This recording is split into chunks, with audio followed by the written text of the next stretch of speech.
was like, oh my God, like he just transformed his entire life, his family's whole life. Like that is a big deal for his country.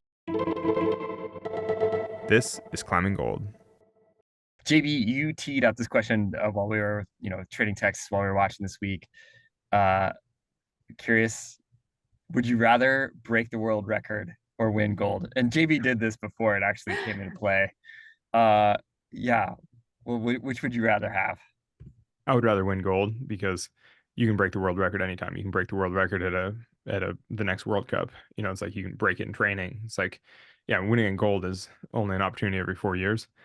That said, I actually think the way the men's speed played out was kind of ideal. I've got a whole little anecdote for you with speed climbing if you want, but in Yeah, some ways it's yeah, almost yeah. worthy of like a whole different episode because it's actually No. it's like quite moving. But so uh Vedrik. So apparently Indonesia, he won, I think, either the ninth or 10th gold medal ever for the country of Indonesia, and the first one outside of badminton and I think, or badminton and shooting or something. But basically, it's like a big deal for an Indonesian to win a gold medal. And then, and this is all, I didn't verify this with any Indonesians, but this, some of the other speed climbers were talking to me about this. But apparently, Vedrik comes from full poverty. His whole family is impoverished.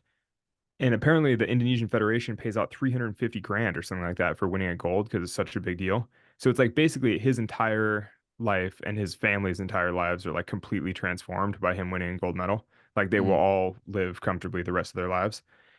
And I just couldn't help, because I was a little sad for Sam Watson because I was like, oh, he did post the fastest time. It's too bad he didn't win. But on the other hand, the difference between him winning a bronze medal and a gold medal, it's really not going to change his life. It's like realistically, it's not going to change his earning potential. Like he's going to support himself just fine. Like he's fine. He'll have plenty of other opportunities to win things. But for Vedrika, I was like, oh my God, like he just transformed his entire life, his family's whole life. Like that is a big deal for his country. mhm. Also, you should have seen how psyched the Indonesians were. Like basically when Team Indonesia comes out to cheer, you're like, whoa, Team Indonesia is here. Like lots of flags, like a lot of passion. Anyway, so after that, I was like, oh, I'm kind of glad he won, honestly, because Mhm. it's so much more transformative for him. Yeah. That really speaks to the point that we made in the speed climbing episodes too about Yeah, about how opportunity. this, yeah, and it's a democratic sport, like in that sense where it can kind of really spread into places where, a state of the art gym can't, but speed climbing can kind of make it into communities where some of that's going on. Like even people that didn't win their round set personal bests. And you're like, like if you're at the Olympics doing the best that you've ever done, you can't really ask for better than that. So like, oh, we got to see some high level competition where you're like, yeah, I don't know. It's like everybody came to play and they played really well. You're like, okay, well that's all you can ask for.